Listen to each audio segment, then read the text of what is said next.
مہینے کی عظمت کے حوالے سے میں چند معروضات پیش کروں گا۔ ماہ رجب عربی زبان میں اس کا نام رجب بھی آتا ہے اور اصب بھی آتا ہے۔ اصب اور رجب ان دونوں کا معنی عظمت اور تعظیم والا لیا جاتا ہے۔ رجب کا معنی تو تعظیم اور عزت والا مہینہ، اور اصب کا معنی پانی کے تیز بہاؤ والا مہینہ۔ تو یہ دو نام اس کی کس بنیاد پہ رکھے گئے، کیوں رکھے گئے، تو یہ بات ذہن نشین کر لیں کہ یہ رمضان المبارک کا استقبالی مہینہ ہے۔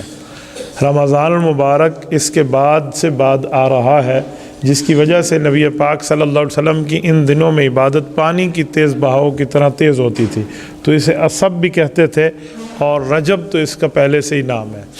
دوسری بات، رجب کے مہینے میں نبی پاک صلی اللہ علیہ وآلہ وسلم نے کثرت سے عبادت کی بھی ہے اور اس کی ترغیب دی بھی ہے۔ نبی پاک صلی اللہ علیہ وآلہ وسلم کی عادت مبارکہ ہوتی تھی، حضور اقدس صلی اللہ علیہ وآلہ وسلم ماہ رجب میں یوں دعا فرماتے: اللہم بارک لنا فی رجب و شعبان و بلغنا رمضان۔ میرے اللہ، آپ ہمیں رجب اور شعبان کے مہینے میں جو برکات عطا فرمائیں، اس برکات کے ذریعے آپ ہمیں رمضان المبارک تک پہنچا دیں۔ اس سے سمجھ آتا ہے کہ نبی پاک صلی اللہ علیہ وآلہ وسلم نے اس مہینے کی بڑی قدردانی فرمائی ہے، اور اسلام سے پہلے بھی اس مہینے کو عظمت والا سمجھا جاتا تھا۔ مکہ مکرمہ کے اندر چاہے کفار تھے، وہ اس مہینے کو بھی عظمت والا مہینہ گردانتے۔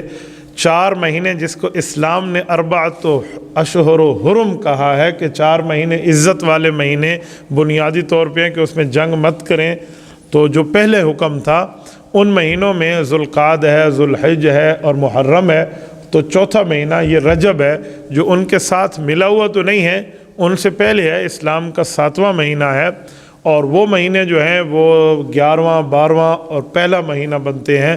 تو یہ 4 مہینے جو ہیں یہ عزت والے مہینے سمجھے جاتے تھے۔ اگر کسی قوم میں جنگ ہو رہی ہوتی اور رات کو رجب کا چاند طلوع ہو جاتا اور صبح یکم ہوتی رجب کی، تو دشمنان ایک دوسرے سے جنگ کرتے وقت بھی جنگ روک دیا کرتے تھے، اور جنگ بندی کا گویا اعلان سمجھا جاتا تھا۔ تو اس مہینے کو اتنی عظمت کی نگاہ سے دیکھا جاتا۔ اور اس کے ساتھ ایک بات میں بنیادی طور پر آپ کی خدمت میں مزید عرض کروں، نبی پاک صلی اللہ علیہ وآلہ وسلم سے پہلے لوگوں کے اندر ایک کج فہمی یہ بھی تھی کہ وہ مہینے اپنی مرضی کے اعتبار سے آگے پیچھے کر لیتے۔ میں مثال کے طور پہ سمجھانے کے لیے آپ کی خدمت میں کہتا ہوں، محرم کے بعد سفر ہے، سفر کے بعد ربیع الاول ہے، تو پہلا مہینہ محرم، دوسرا سفر، تیسرا ربیع الاول۔ تو جو لوگ نصابون اور تاریخ دان ہوتے، جن کے ہاں نسب بتایا جاتا ہے یا تاریخ کا معاملہ طے کر کے بتایا جاتا تھا، تو ان کے ہاں ایک چیز ہوتی، وہ یہ ہوتی، وہ کہتے اس مہینے محرم تو آیا ہے، سفر نہیں آ رہا، لہذا سفر اسے اگلے مہینے میں، تو خواہ وہ مہینے کی ترتیب بدلتے۔ نبی پاک صلی اللہ علیہ وآلہ وسلم نے جس سال حج فرمایا، حجۃ الوداع، اس مہینے میں حضور پاک علیہ الصلوۃ والسلام نے ایک اعلان فرمایا۔ حضور علیہ السلام نے فرمایا، لوگوں آج کا دن کون سا ہے؟ تو انہوں نے کہا رسول اللہ 9 ذوالحج۔ فرمایا آج کا تاریخ تو 9 ذوالحج، اور ہفتے کے اعتبار سے دن کا نام فرمایا جمعۃ المبارک کا دن ہے۔ تو نبی پاک صلی اللہ علیہ وسلم نے فرمایا جیسے یہ مہینہ حرمت والا، ویسے یہ دن حرمت والا اور یہ شہر حرمت والا، او کما قال علیہ الصلوۃ والسلام۔ فرمایا اللہ رب العزت نے جیسے پہلے دن کائنات کو پیدا کیا اور 12 مہینوں کی ترتیب رکھی، تو آج میرے حج والے دن میں بھی وہ تمام مہینے اسی ترتیب کے اعتبار سے آ گئے ہیں۔ فرمایا جو لوگوں نے غلطیاں کی، آگے پیچھے مہینے کیے، رب نے سب کو بدل کے آج کے دن میں بالکل اس تاریخ کو ٹھیک فرما دیا ہے، تو آج کے دن سے ایسے ہی چلے گا۔ تو اس دن سے لے کر آج تک مسلمانوں میں یہ قمری مہینوں کی ترتیب ہے، تو یہ قمری مہینوں کی ترتیب اللہ رب العزت کی طرف سے ہے، اور 12 مہینے شروع سے ہے، تو اس میں 7واں مہینہ میں یہ رجب ہے۔ تو رجب کی بڑی عزت سمجھی جاتی تھی اسلام میں۔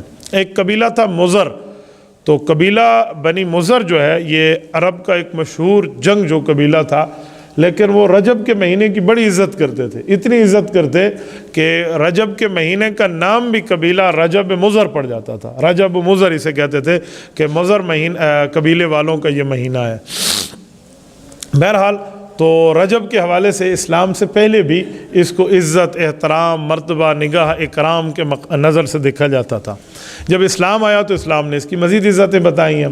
اچھا، اس میں کئی ایسے واقعات ہیں جو رجب کے مہینے کے اندر ہمیں نظر آتے ہیں۔ مثلا اسلام کی جو پہلی ہجرت حبشہ ہے، حضور پاک صلی اللہ علیہ وسلم کے صحابہ نے مکہ مکرمہ میں پہلی ہجرت مدینہ کی طرف نہیں کی بلکہ حبشہ کی طرف کی۔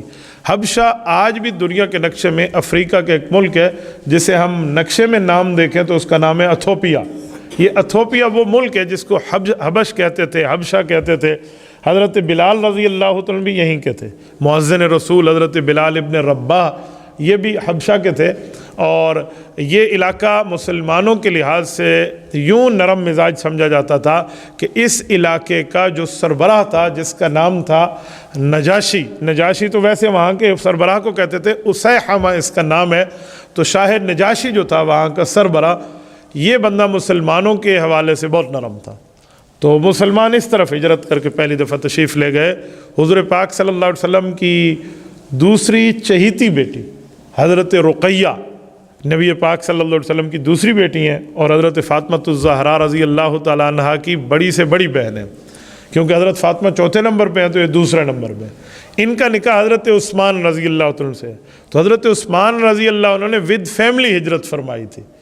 نبی علیہ الصلوۃ والسلام نے اس کی ہجرت پر خوشی کا اظہار فرماتے ہوئے یوں فرمایا کہ دیکھو، ابراہیم علیہ الصلوۃ والسلام کے بعد اگر کسی نے ود فیملی ہجرت کی ہے نا تو یہ میرا داماد حضرت عثمان ہے اور میری بیٹی حضرت رقیہ ہے۔ نبی پاک صلی اللہ علیہ وسلم نے ان کو اتنی تائید فرمائی اور ان کے لیے اتنی کلمات ارشاد فرمائے۔ تو یہ حبش تشریف لے گئے تھے۔ اسی سفر ہجرت میں حضرت رقیہ نے جو سمندری سفر کیا تھا، بالکل نوجوانی کی عمر تھی اور کبھی سمندری سفر سے واسطہ نہیں پڑا تھا، تو حضرت رقیہ بیمار ہوئی تھی، اور اس بیماری کی وجہ سے جب واپس مدینہ تشریف لائیں کچھ عرصے کے بعد تو یہ فوت ہوئیں، اور نبی پاک علیہ الصلوۃ والسلام نے ان کو قبر میں خود اتر کے چادر مبارک رکھی اور اس کے اوپر حضرت رقیہ کو گویا کفن مبارک دے کر قبر میں رکھا، اور نبی علیہ السلام نے اپنی اس بیٹی پر بڑا دکھ کا اظہار بھی کیا اور اس کے لیے دعا خیر بھی کی۔ اور پھر ان کے بعد حضرت عثمان کو دوسری بیٹی کا نکاح دیا، جسے حضرت ام کلثوم رضی اللہ عنہ کہتے ہیں۔ تو حضرت رقیہ جو ہے انتہائی نوجوانی اور دوشیزگی کی عمر ہو، اور وہ بھی سمندری سفر ہو، 300 کلومیٹر 500 کلومیٹر کا سفر بنتا ہے۔ تو اگر آپ یہ بحر الکاہل کا سفر دیکھیں سعودیہ سے افریقہ کا، تو یہ بہت بڑا سفر ہے، اور اس سفر میں تو جو بحری جہاز جاتے ہیں تو اس میں تو باقاعدہ آکسیجن اور پوری یہ ترتیب ہوتی ہے، اور وہاں تو اس وقت ایسا کچھ بھی نہیں تھا، وہ کھلے تختوں پر سفر تھا اور کھلی کشتی پر سفر تھا، جو بادبانی کی کشتیاں ہوا کرتی تھیں۔ تو یہ ہجرت بھی رجب کے مہینے میں ہوئی ہے، جسے ہجرت حبشہ کہتے ہیں۔ حبشہ کے سربراہ کے بارے میں چھوٹی سی بات عرض کر دوں۔ نجاشی یہ مسلمان ہوئے، لیکن حضور علیہ السلام کے ہاتھ پہ مسلمان ہوتے تو صحابی ہوتے۔ حضور علیہ السلام سے ان کی ملاقات ثابت نہیں ہے، تو یہ صحابی رسول حضرت جعفر ابن ابی طالب رضی اللہ عنہ، حضرت علی کے بڑے بھائی، حضور پاک صلی اللہ علیہ وسلم کے بڑے چچا زاد بھائی حضرت جعفر طیار، ان کے ہاتھ پر مسلمان ہوئے تھے اور ان کے ہاتھ پہ کلمہ پڑا تھا۔ تو نجاشی وقت کے حکمران اور وقت کا سربراہ مملکت نبی پاک صلی اللہ علیہ وسلم کے دین میں داخل ہوا، تو انہوں نے مسلمانوں کو بڑی عزت احترام سے اپنے یہاں رکھا تھا۔ وہ کہتے ہیں حضور علیہ السلام کی طرف اس نے چل کے آنا تھا کچھ دنوں میں کہ اس کا انتقال ہوا۔ جب ان کا انتقال ہوا تو حضرت جبرائیل امین علیہ السلام نے آ کر نبی علیہ السلام کو عرض کیا کہ یا رسول اللہ، آپ کا چاہنے والا، آپ کا مسلمان، وہ سربراہ مملکت جو حبشہ کا تھا، وہ اس دنیا سے رخصت ہو گیا۔ تو حضور علیہ السلام مدینہ سے باہر ایک گراؤنڈ میں تشریف لائے، اور وہاں پر فرشتوں نے ان کی میت کو نبی پاک علیہ السلام کے سامنے حاضر فرما دیا۔ تو حضور پاک صلی اللہ علیہ وسلم نے ان کا جنازہ پڑھا۔ دنیا اسے غائبانہ نماز جنازہ کہتی ہے۔ غائبانہ تو تب ہو جب آگے میت نہ ہو، تو یہ غائبانہ تو نہیں ہے، یہ تو حاضر آنا ہے۔ یہ نبی پاک صلی اللہ علیہ وسلم کا معجزہ ہے اور حضرت نجاشی رضی اللہ عنہ کی کرامت ہے۔ تو وہ ان کو سامنے لایا گیا اور حضور پاک صلی اللہ علیہ وسلم نے پڑھا ہے۔ اسی لیے ہم غائبانہ نماز جنازہ کے قائل نہیں ہیں کہ وقت کے نبی کی خصوصیت ہے، اس کے سامنے جنازہ حاضر ہو جاتا ہے۔ امتیوں میں کسی کے سامنے یہ کوئی توفیق کسی کو مل سکتی ہے کہ وہ کسی کا جنازہ اپنے سامنے حاضر کرا لے؟ اگر ایسا ہوتا تو صحابہ کرام، خلفائے راشدین، بعد والے صحابہ حکمران بھی تو جنازے پڑھتے، انہی کے جو بعد میں جا کر یا کسی دور میدان میں جا کے شہید ہو گئے ہیں، تو ان کے جنازے بھی تو ہوتے۔ تو ایسا کوئی جنازہ بھی نہیں ہوا۔ تو اس سے پتہ چلا یہ خصوصیت رسول اللہ صلی اللہ علیہ وسلم کی ہے، امت کے نبی کی ہے کہ انہوں نے ان کا جنازہ ادا فرمایا۔ حبشہ کی ہجرت بھی اسی مہینہ رجب میں۔ اس سے آگے آئیں تو اسلام کے کئی ایسے واقعات ہیں جو ہجرت میں مثلا حضرت علی المرتضیٰ رضی اللہ تعالیٰ عنہ کی جو ولادت ہے وہ اسی رجب کے مہینے میں ہے۔ حضرت علی رضی اللہ تعالیٰ عنہ کی والدہ مکرمہ حضرت فاطمہ بنت اسد کے بطن سے حضرت علی رضی اللہ تعالیٰ کی ولادت ہے، تو وہ بھی رجب کا غالباً کوئی 13 تاریخ بنتی ہے یوم ولادت علی رضی اللہ تعالیٰ کے حوالے سے۔ اسی طرح رجب کے مہینے میں نبی پاک صلی اللہ علیہ وسلم کا سفر تبوک ہے۔ یہ تبوک مدینہ طیبہ سے تقریباً کوئی 1100 کلومیٹر کے لگ بھگ سفر بنتا ہے، 1000 سے زائد کلومیٹر ہے۔ یہ شام کا بارڈر بنتا ہے تبوک۔ یہ صوبہ مدینہ منورہ کا حصہ ہے لیکن شہر الگ ہے۔